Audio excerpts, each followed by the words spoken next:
अस्सलाम वालेकुम गाइस, की हाल जे? उम्मीद करना ठीक होवोगे। ਅਸੀਂ ਵੀ ਠੀਕ ਹਾਂ। ਅੱਜ ਇੱਕ ਨਵੇਂ ਵਲੌਗ ਦੇ ਨਾਲ ਤੁਹਾਡੀ ਖਿਦਮਤ 'ਤੇ ਹਾਜ਼ਰ ਹੋ ਚੁੱਕੇ ਹਾਂ ਜੀ। ਅੱਜ ਦਾ ਜਿਹੜਾ ਵਲੌਗ ਹੈਗਾ ਜੀ ਕੈਨਨ ਗੀਜ਼ਰ ਨੇ ਇਲੈਕਟ੍ਰਿਕ। ਇਹ ਦੇਖੋ ਜੀ, ਇਹ ਹੈਗਾ ਜੀ 40 ਲੀਟਰ ਦਾ ਔਰ ਇਹ ਹੈਗਾ ਜੀ 50 ਲੀਟਰ ਦਾ ਔਰ ਇਸੇ ਤਰ੍ਹਾਂ ਇਹ ਹੈਗਾ ਜੀ 60 ਲੀਟਰ।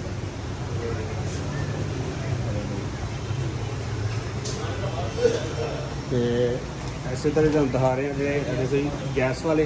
देखो जी पूरा डिस्प्ले लग चुके हैं एम अब्दुल्ला आबद मार्केट के।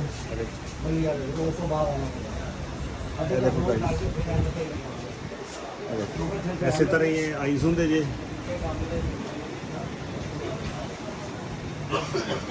ताकि सर्दी का सीजन शुरू होने वाला है तो डिस्प्ले भी शुरू हो गया है एम अब्दुल्ला आबद